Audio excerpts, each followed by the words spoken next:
About adoption of Islam in Mombasa. One might be wondering how Islam even got into Africa and why it got so widely adopted. Part 1. The entering of Islam. After Islam spread across Arabia in the 7th century, Muslim traders began sailing across the Indian Ocean. The monsoon winds made it easy for them to travel between the Arabian Peninsula, Persia, and the East African coast. Mombasa, with its natural harbor and strategic location, became one of their key stopovers. Islam entered Mombasa through trade starting in the 8th century. Settlers from Oman, Yemen, and Shiraz, that is Persia, established communities along the coast. They intermarried with local Bantu populations, leading to the rise of Swahili culture, a blend of African and Islamic Arab traditions. Mosques were built, embedding Islam into daily life. Some of the oldest mosques in East Africa are in Mombasa. Islam was not forced on the locals. It spread naturally because it was closely tied to trade. Learning Arabic and adopting Islam made it easier for coastal people to do business with Arab, Persian, and later Indian Muslim merchants. Part 2.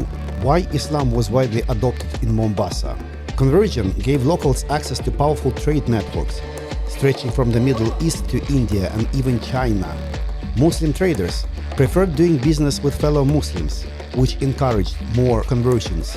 Becoming Muslim linked coastal elites with the influential Arab and Persian families. Islam became a marker of urban identity and prestige for Swahili city-states like Mombasa, Kilwa, and Lamu. Islam accommodated many existing African customs. The Swahili language itself absorbed Arabic words, making religion and culture blend seamlessly. Over centuries, Mombasa came under the influence of Muslim rulers, including the Omanis after 1698. This reinforced Islam as both a religious and political system in coastal society. Part 3. How Islamic Mombasa is today.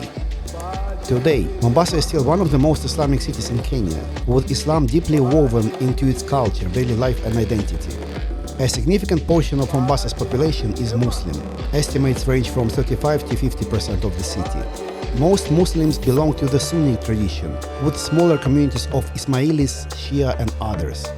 Islam is more visible along the Old Town coastal neighborhoods and islands, while inland areas tend to be more mixed with Christianity.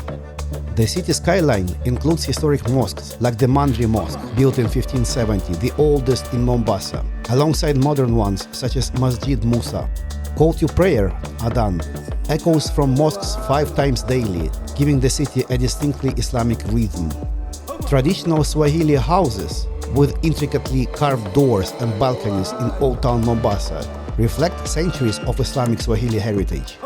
Islamic festivals like Eid al-Fitr and Eid al-Adha are widely celebrated, with large public prayers at open fields and stadiums. Swahili culture is food: pilau, biryani, samosas, dress, kanzo for men, buibui, hijab for women, and music, taarab. It's infused with Islamic influences.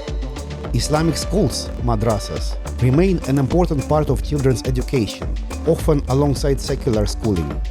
Islam continues to shape business ethics and networks, with halal practices common in food and trade.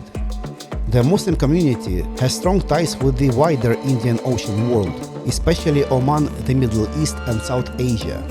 Mombasa has also faced tensions, issues of youth unemployment, radicalization risks, and marginalization. It has sometimes affected relations between Muslims and the central government. However, most of Mombasa's Muslims live peacefully, maintaining their traditions while being part of Kenya's multicultural society.